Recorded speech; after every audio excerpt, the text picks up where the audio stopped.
Someone sent me this article, Backdooring Your Backdoors, another $20 domain, more governments. We're going to go through this and read this.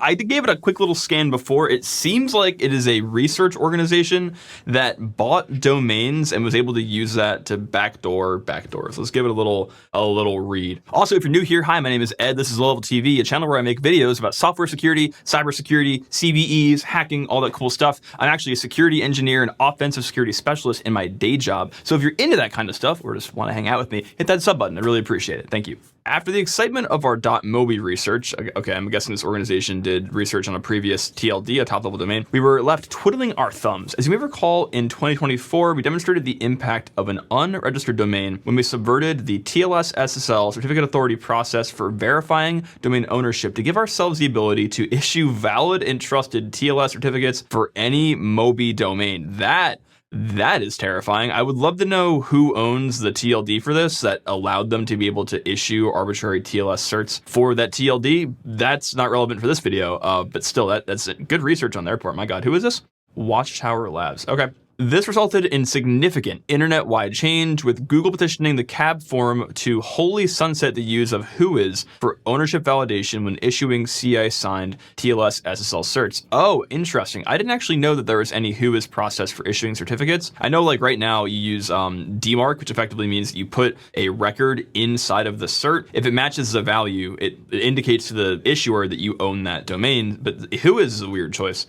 Anyway, as always, idle hands, idle minds, it was never going to be long until our ill-advised sense of adventure struck again, and at this point, the only thing holding us back is our publishing schedule. I'm sorry, I'm laughing because I love raccoon memes. I think raccoon memes are the funniest shit on the planet. I will not cease nor desist. This time, our sense of adventure struck again in the same vein of expired and abandoned infrastructure, but with a little twist. They were taking you through our adventures through what we've affectionately termed mass hacking on autopilot. Okay, that's going to be good. Yeah, again, it sounds like they're probably going to like buy up domains that hackers were using, like maybe it's like C2 that like, you know, the implants are calling into or something like that. Well, let's see what they have to say. Imagine you want to gain access to thousands of systems, but don't feel like investing the effort to identify and compromise systems yourselves or getting your hands dirty. Yeah, identifying and compromising systems, having 0 days just on the shelf is not necessarily an easy thing. So doing this on autopilot would be interesting. Instead, you commandeer abandoned backdoors and regularly used backdoors to effectively steal the spoils of someone else's work, giving you the same access to a compromised system as the person who put in the effort into identifying the mechanism to compromise and performing the compromise to the system in the first place. 0 effort, same result for the price of a domain. I mean, from just a basic cost analysis, right? If you can buy a $20 domain and pick up a beacon for, you know, a virus and use that to hack a network that some other either nation state, APT, crime gang, whatever, spent millions of dollars hacking, that sounds like an easy win to me. I don't know how you can argue with that. In our minds, we drew humorous parallels to the structure typically outlined as used by various state intelligence services. Supposedly, an intelligence service officer will work with a crime gang and supposedly in exchange for immunity will review the access obtained or data captured to decide what they want for themselves. Interesting. This felt very similar, except no one has offered us immunity yet, and we sometimes dream about hearing our research read back to us in court. At least there will be memes on the record and an awkward explanation of a raccoon. That's funny. Yeah, again, these memes are top tier. Put simply, we've been hijacking backdoors that were reliant on now abandoned infrastructure and or expired domains that themselves existed inside backdoors and have been watching the results flood in. Interesting. So they're saying that they have like backdoors that they themselves have backdoors that call out to maybe like the author of the backdoor. This hijacking allowed us to track compromised hosts as they reported in and theoretically gave us the power to commandeer and control the compromised hosts. Over 4,000, Jesus, unique and live backdoors later, the numbers continue to grow. We decided this research would never be finished, and it would be interesting to share the results in their current state. Note to the reader, we have intentionally obfuscated compromised host names. That's good in most cases. That's funny. And our publishing of this research does not put any system at additional risk. Yeah, this is responsible security research, right? Like if you find a vulnerability, if you find that a network is compromised, if you have some active thing that could allow an organization to get further hacked, never a good idea to publish that, like publicly. You want to work with the organization to either mitigate it or, go through responsible disclosure. So good on them. Across these 4,000 some unique and live backdoors. We saw some systems of interest. Multiple compromised governments, holy shit. Bangladesh, China, that's very shocking, and Nigeria. Compromised universities, higher education entities across Thailand, China, South Korea, and more. Interesting. A lot of East Asia going on here, except for poor Nigeria. And of course, much, much more. We've recorded over 300 megabytes of logs to trawl through. That's insane. 300 megabytes of logs of just like things beaconing back to whatever they buy that's a lot of data to go through. Good for them. As always, we're quick to remind everyone, we're not the first to track hackers for fun. We no doubt won't be the last, but we have enjoyed continuing to exploit what truly appears to be hugely underrated vulnerability class, abandoned and expired infrastructure, to basically give ourselves theoretical free access to thousands of systems for the cost of a few, yet again, $20 domains. Until next time. It makes sense though, right? Like when a hacker stands up a hacking campaign, I don't think they necessarily have the end game or like the post collection or the post access at the forefront of their mind. It's kind of just like get in, do your dirty and get out. And if they fail to, remove a few of the plugs into their back door that calls out somewhere and just leave it up and eventually that domain expires, they already got what they wanted, right? So it makes sense that they wouldn't really care to clean it up. Okay, but what on earth are you talking about? Well, as we've seen with the breakdown of various crime groups and ransomware gangs, criminals are only human too, and have a very similar ability to make seemingly, and with the power of hindsight, simple mistakes. It's true, man. Like you see any major intrusion, typically the way that they get caught is like they just do something dirty, they make a system crash, they get a little too loud in their logs, and then, there's a kind of a tip off to the security operations center that something's gone wrong, and then the whole thing gets compromised, right? But at the end of the day, hackers are human, and it's not common for them to do everything perfectly. Anyone who is well versed in the history of the hacker scene will see this with a mix of fear and nostalgia. Hackers have been hacking each other since the dawn of hacking, both for profit and simply for fun. Yes, I have firsthand knowledge of a group of hackers that participated in DEF CON CTF, like the Super Bowl of hacking, right? It's DEF CON, the conference, and then the CTF is like the capture the flag, where like literally the world's best hacking teams do a capture the flag where they have to hack services and collect flags. And obviously when you're doing a capture the flag, you are looking across the wire and like Wireshark for people attacking you, so you can reverse engineer their attacks and find vulnerabilities in other people's software, right? And there are stories I've heard of people just broadcasting pictures of chairs, like just like hundreds of thousands of megabytes of pictures of chairs, so that the hackers have to page through that data to actually find the vulnerability they're looking for. So just, fun hacks all around. Also, I've heard of people at DEF CON throwing Wireshark 0 days over the network so that when they parse that network traffic, it actually hacks their computer. Different conversation, but yeah, hackers do be hacking hackers.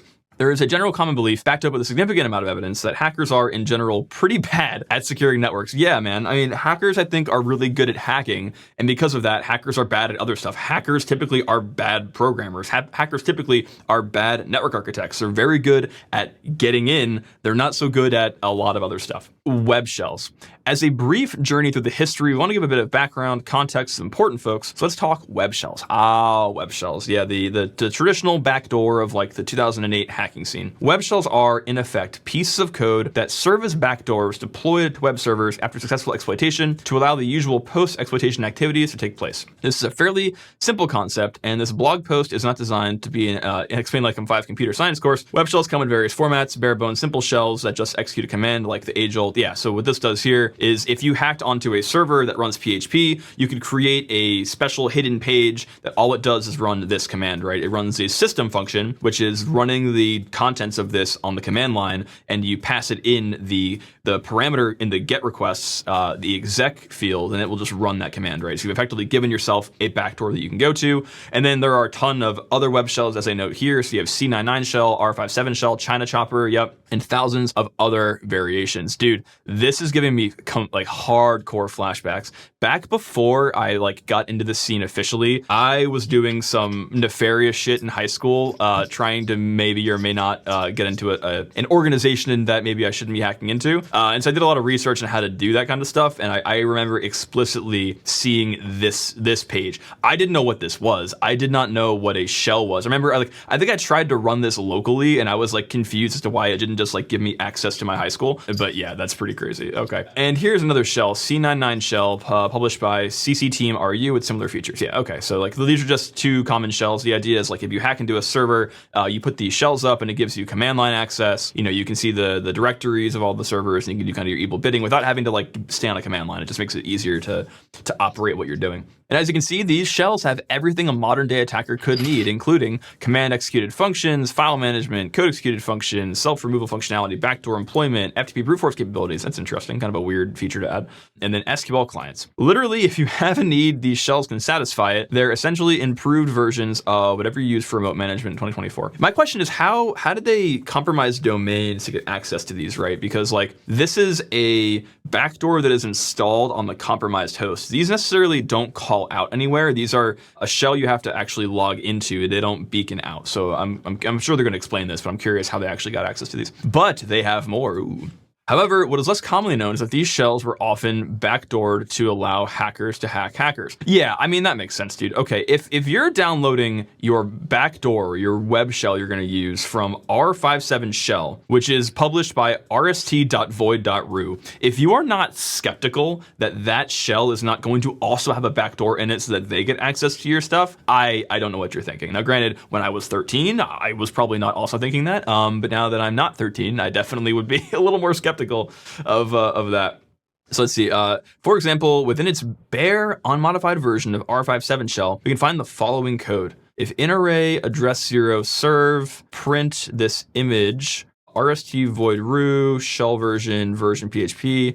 Okay, it's like beaconing out to the shell owner the current address and version that the shell is running. Very interesting.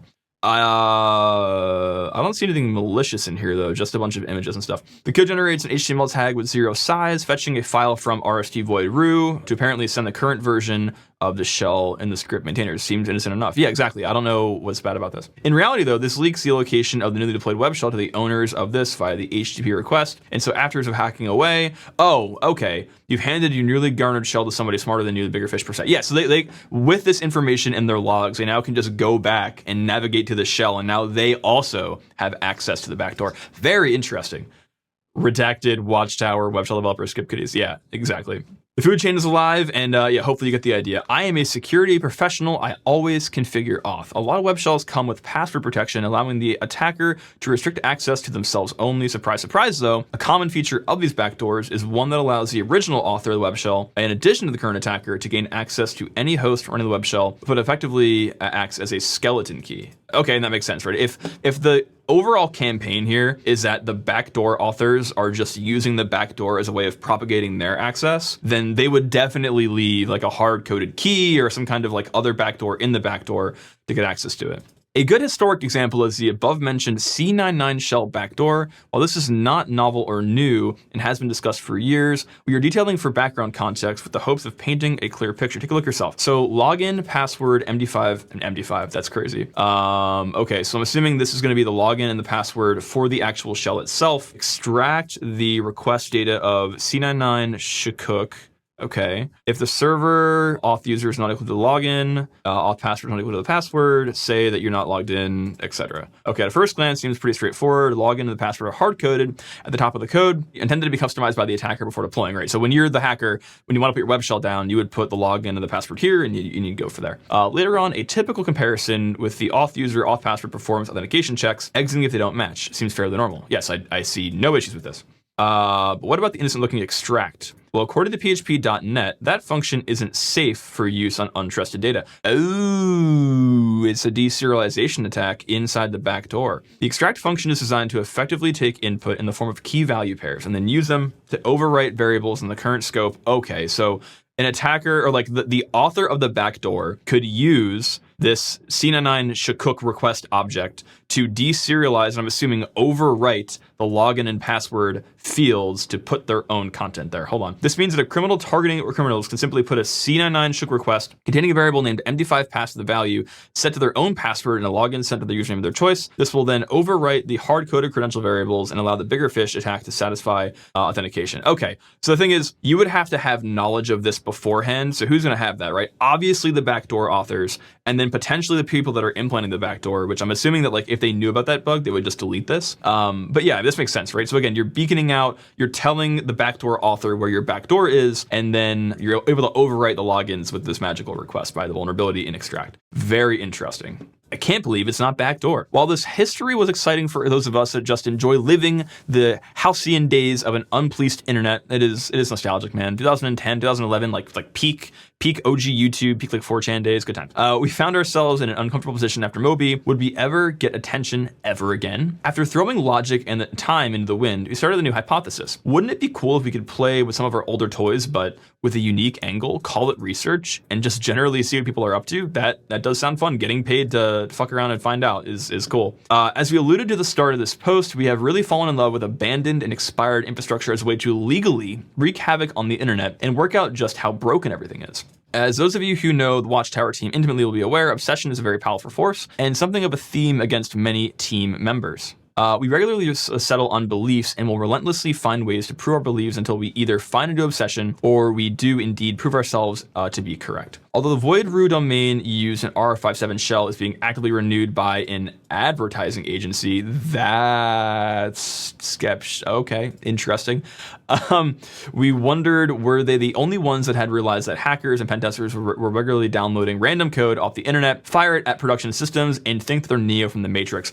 I think there is still on GitHub an OpenSSH server exploit. It targets like OpenSSH like 8.2 or whatever, like one of the most modern ones. And literally when you run it, it runs rm-tac-rf as root. That's all it does. It just says, hey, fuck you, and it just deletes all your shit. So this is very common, very funny.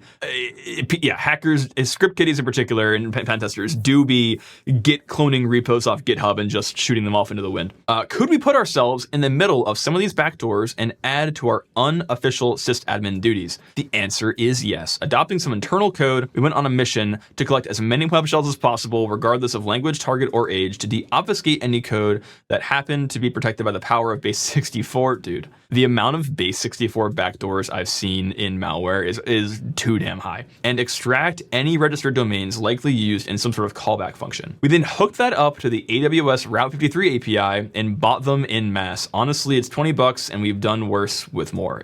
Yeah. So friends, we've registered 40 plus domains. Wow. And began spinning up infrastructure. Below are some examples. Okay, so they take the web shell on the left, they reverse engineer to where it calls out to, and then they buy that domain. So we have some PHP Jackal, flyphoto.us. Let's see what else we got here. Ajax PHP command shell, ironwares.info, C99 root shell security. Okay, so I see what they're getting at here. With a shiny wildcard TLS cert, an automatically configured Apache web server, and a correctly disabled log rotate instance. We definitely didn't mess this up and lose a bunch of logs. Oh my god, their log rotate was too tight. So as they were getting callbacks, the ring buffer of where the log started and ended was erasing old logs, so they lost a ton of data. That sucks. Before the nerds and the audience start shouting at us, we have been very careful here to remain within the boundaries of the law. Yeah, dude, fucking, that's fine. I don't care about the law. I'm not gonna say anything. We're good.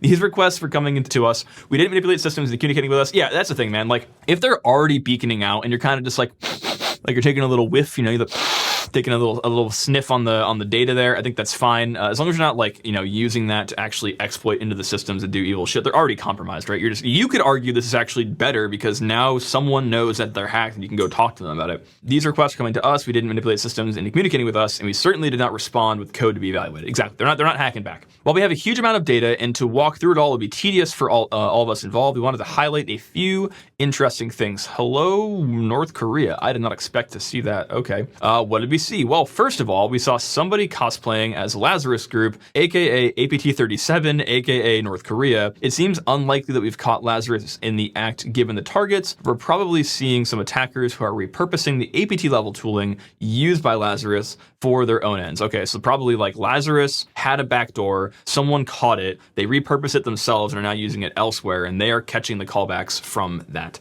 Hey, if SSL VPN vendors can call a path reversal sophisticated, then a web shell meets the bar to be described as APT level tooling. Yo, that is shots fired at Fortinet, dude. I just made a video about some Fortinet bugs, and one of them is literally if you put a path in the language that your firewall speaks, like English, Japanese, Chinese, whatever, it will render the contents at that path. So like, Shots fired for sure.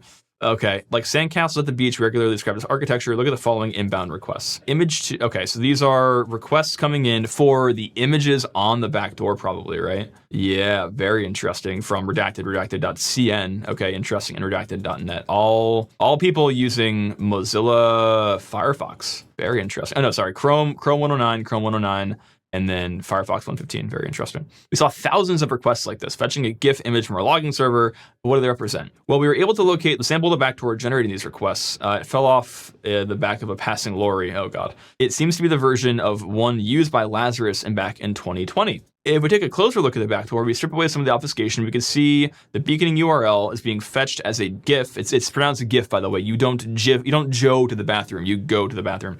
Image from our server. This is a line of CSS specifying the menu style should fetch a background image from the given URL. On loading the page, web browser will attempt to fetch a GIF from wtimage.server. Yeah. The attentive administrators, us, are watching the logs keenly and notice the request ultimately having the effect of notifying us that the web shell has been deployed and accessed correctly and leaking the URL to the panel on the compromised domain in the refer. Yes, I mean, now these guys know that Lazarus is on that server, and they could, in theory, go hit that server and go find Lazarus and go hack into that domain and use that backdoor to do evil stuff.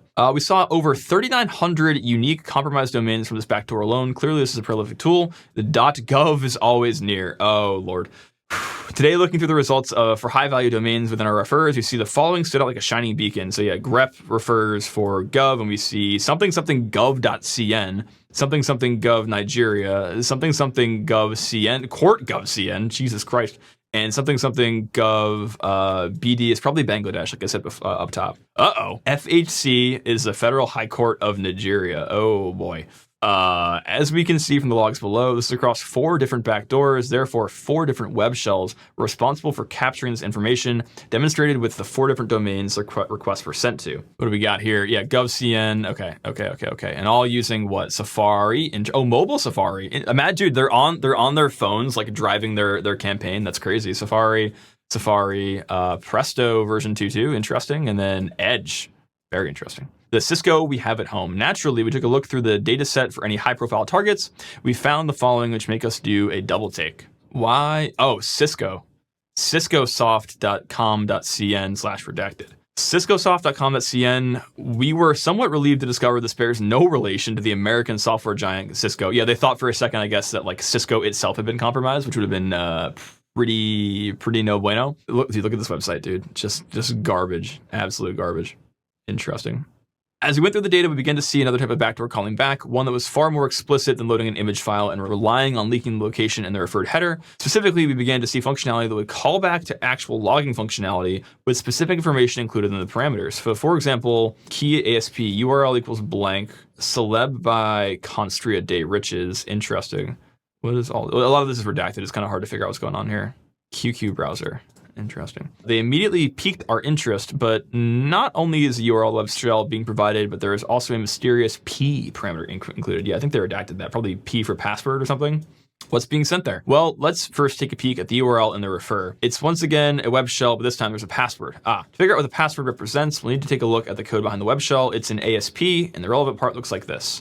HTTP, God, they obfuscated the crap out of this. Server URL encode and user pass and. As you can see, it's slightly obfuscated. Once you strip out the obfuscation, we're left with the following: URL encode, host, and server variables URL and user pass. This code, once again, embeds an image, fetching it from our logging server. You can see the pass parameter is composed. It's simply the user password variable. Okay, so P being password. Not entirely shocking there. Put it all together, the attacker tried to secure their web shell installation by requiring a password, but the web shell is backdoored to the extent that it transmits the password in the clear. That's actually crazy. To a logging server, 0-day EXP, which is now owned by Watchtower. This attack gets half marks for securing the web shell at least, but sending us the password in plain text not really on the best practices list. Yeah, I mean, like literally HTTPS exists. They have a TLS cert, and maybe they weren't depending on the TLS certs because it's kind of hard to do anonymously. But yeah. Another interesting thing is that if we look back at our logs, we can see again that the attacker is supposedly modifying and playing with this function, but still sending the data to the system they don't control. Yeah, okay, so the attacker sees the callouts happening, and then they're trying to put their own data into the URL field to see if they can get it to call back to them, and they put in a private IP address. I'm pretty sure 192.168 is a class B domain.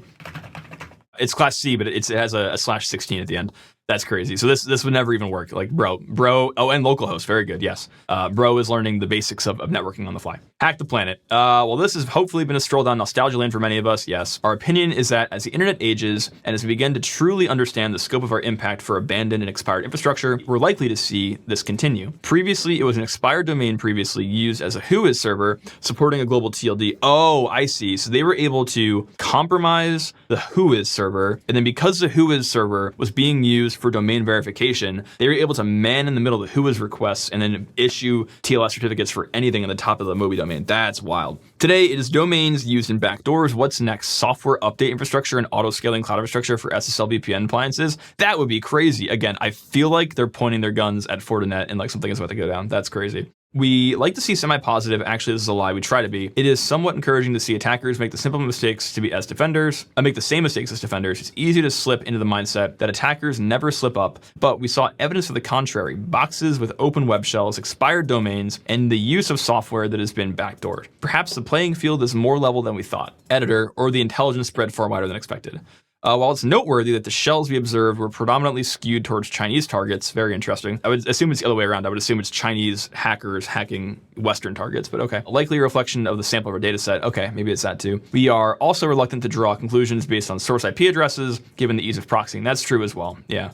That being said, we note a strong skew from Hong Kong and China IP address space as the source of supposed attacker traffic, or perhaps sysadmins with some very curious choices for website management. Oh, okay, maybe he's saying that it could just be like they're actually using the backdoor. That's funny. So far, we found over 4,000 breached systems, 4 of which were breached gov domains. The number keeps going up as you'd expect. In a similar vein to our previous Moby research, our concern is always around the responsibility that we find ourselves left holding. For some reasons that both this research and the Moby research came to exist, we would be guilty of the exact same careless disposal of infrastructure if we were to let these domains expire as their previous owners did. We're incredibly grateful for the support of the Shadow Server Foundation, who have agreed yet again to save us from our own adventures and to take ownership of the domains implicated in this research and sinkhole them. Okay, I like that. That's cool. At Watchtower, we passionately believe that continuous security testing in the future and that rapid reaction to emerging threats single-handedly prevents inevitable breaches. With the Watchtower platform, we deliver this capability to our clients every single day. It is our job to understand how emerging threats, vulnerabilities, and TTPs could impact their organizations with precision. If you'd like to learn more about the Watchtower platform, our attack surface management, and continuous automated red teaming solution, please get in touch. Amazing article. First of all, not sponsored, not an ad. I'm going to read